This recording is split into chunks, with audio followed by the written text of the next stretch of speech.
Hello again everybody and welcome to another video, but this video is going to be a little bit different because I'm not going to be talking about the cars. I'm actually going to be talking about my camera equipment, and specifically I want to address the audio issue I've been having with some of my videos. If you have watched any of my DIY videos or any of the videos where I'm handling the camera, you may have noticed that I often pick up quite a lot of noise, just like this. Let's go ahead and just get it cleaned up.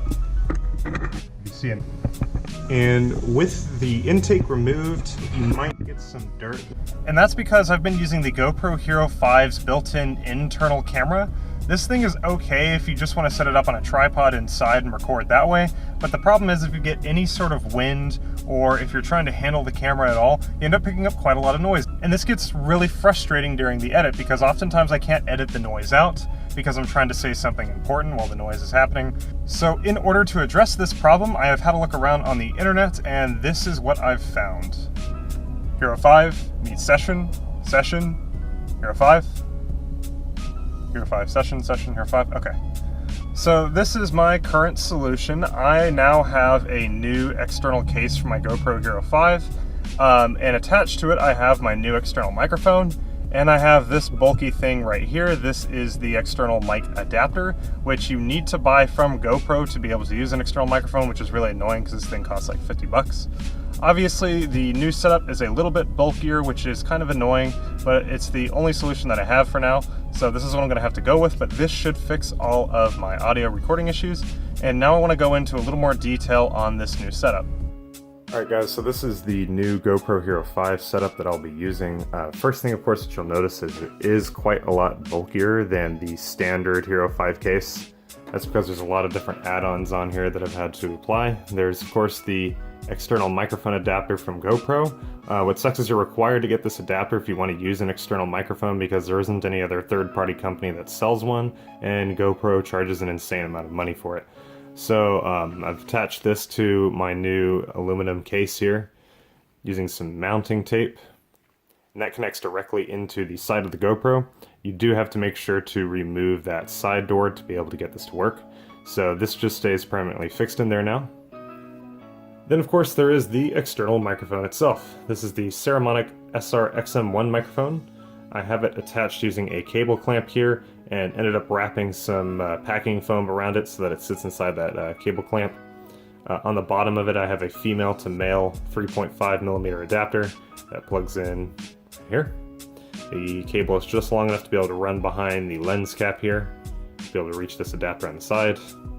What's great about this microphone is I can have it facing forward if I am vlogging, and I can switch it so it faces backwards if I need to give some commentary on something that I'm filming. So that's really nice to have that flexibility there. The front windshield is also removable if I decide I want to put on like a micro dead cat or something for better wind protection. I currently don't have one at the moment. I also of course have this USB-C cable that I have permanently fixed to the adapter here.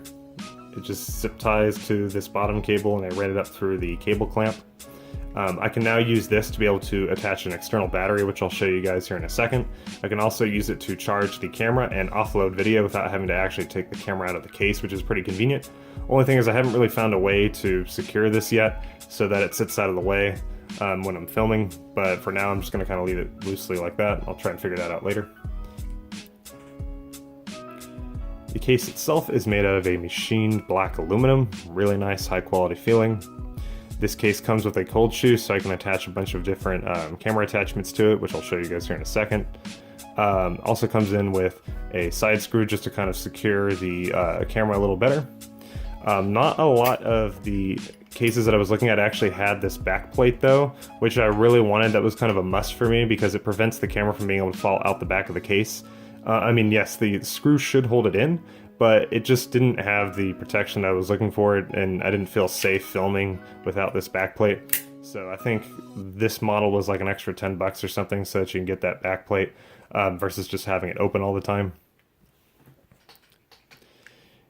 The case also comes with a lens cover, which is really nice, and a UV filter, which you can see here. Kind of helps prevent some of the glare when you're filming.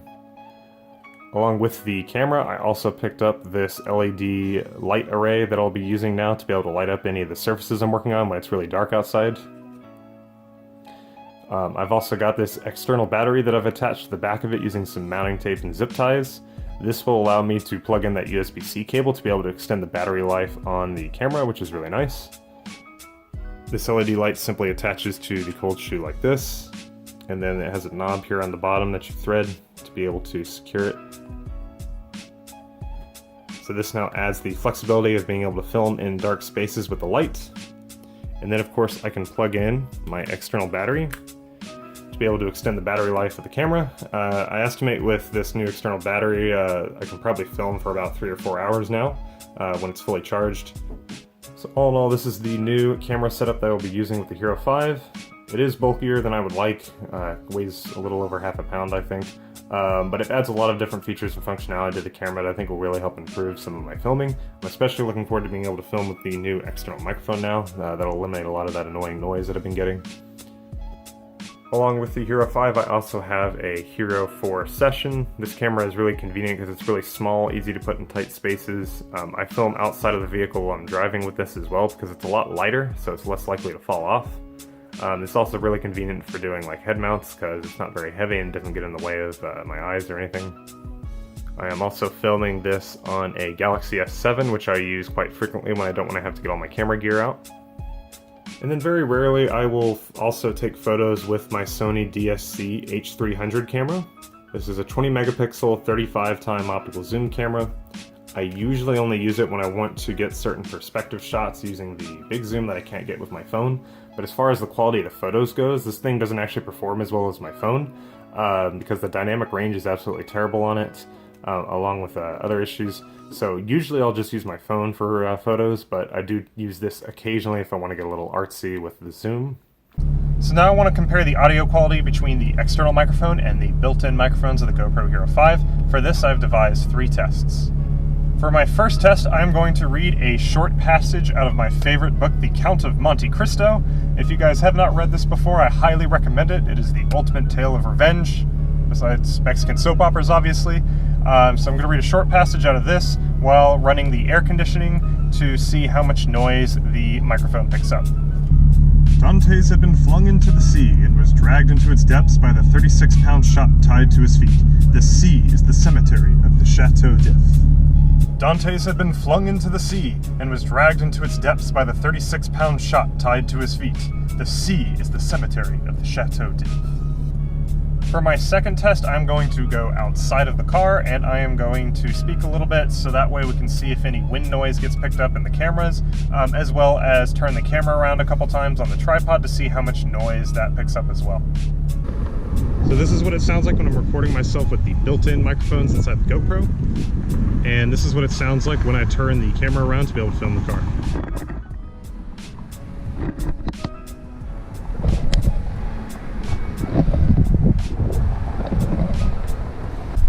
So this is what it sounds like when I'm recording myself with the new external microphone, and this is what it sounds like when I turn the camera around to be able to film the car.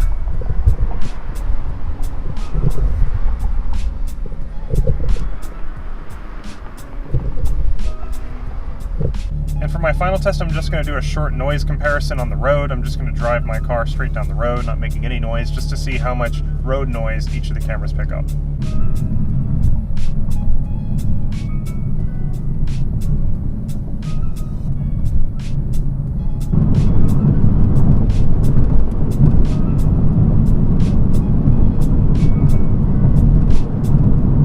So going through each of those audio recordings, the biggest difference I noticed was mainly on the outside. The external microphone does not pick up nearly as much noise in terms of wind, and especially when turning the camera around while on the tripod, whenever I'm trying to handle the camera, there's a lot less vibrational noise from the camera itself. And those are the main things I was really trying to target with the external microphone, so those problems have been eliminated.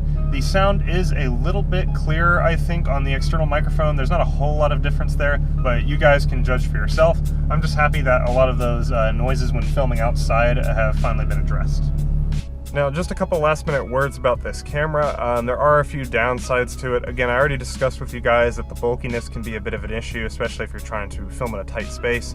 This case does make it a lot heavier since it's made out of aluminum instead of that thin plastic skeleton. The whole setup probably weighs about half a pound. Also, this is very important if you're using the external adapter. What I've found is you need to turn the GoPro on first by hitting mode before you hit the record button. Any of you who used GoPros before know that you can just hit the record button once to turn it on and just immediately start recording, and then you can hit it again to stop the recording. But if you don't turn the GoPro on first by hitting mode, oftentimes I've found that the audio recording won't work. For some reason, if you just hit record, which is really convenient, it doesn't record the audio. So before you guys start filming, if you're gonna use this adapter, make sure you hit the mode button first. Anyways guys, that's it for this video. That is the new solution I have for fixing my audio issues.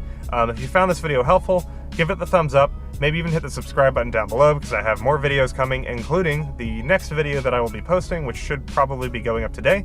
It's going to be a new audio clip of my 370Z's Fast Intentions exhaust, because the previous audio clip that I did with the internal microphone inside the Hero 5 was of course not that great. So I will be re-recording that here pretty soon and hopefully posting that up later. But anyways, again, thank you guys, and I will see y'all in the next video. Later.